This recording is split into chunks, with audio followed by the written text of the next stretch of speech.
कर्म का जो फल है, जी, खराब फल, जी, वो उसको कब मिलेगा। जी, देखिए हर एक इंसान के लिए अलग अलग है। ऐसा कोई शास्त्रों में कोई नियम नहीं लिखा भगवान ने श्रीमद् भगवत गीता जी में कि आप खराब कर्म करते हैं या अच्छा कर्म करते हैं तो आपको 5 साल के बाद, जैसे बैंक जैसा नहीं है कि 5 साल के बाद आपको इसका कर्म फल मिल जाएगा।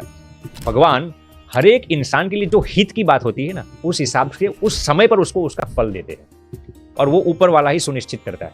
देखिए हमारे सनातन धर्म की सबसे ज्यादा खूबी क्या है जानते हो? भगवान कर्मों से भी पर है। मैं पहले एक साइड की बात आपको समझा देता हूं। हम अक्सर ये कहते हैं कि किए हुए कर्मों का फल भुगतना पड़ता है, अच्छे हो या खराब कर्म हो। लेकिन लोग ये नहीं समझते कि हमारे शास्त्रों में ये भी लिखा गया है, यदि भगवान चाहे कि उसको मुझे खराब कर्म या अच्छे कर्म का फल नहीं देना, तो भगवान इससे भी पर है।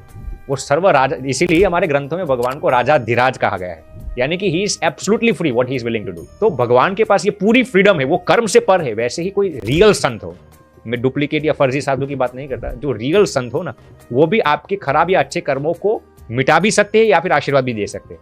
एक संत में भी ये दैवत होता है, भगवान के कनेक्शन से हिसाब से। संत इंडिपेंडेंट नहीं है, भगवान के कनेक्शन के हिसाब से। आपने जो प्रश्न पूछा कौन से समय पर उसको फल मिलेगा, वो भगवान ही एक सुनिश्चित करते हैं उसको कब उसका फल देना है और कितनी मात्रा में देना है। कब फल देना है उसका, कितनी मात्रा में देना है, वो सब सुनिश्चित भगवान ही करते हैं और वो भी उस तरीके से करते हैं जैसे हमारी हित के लिए हो।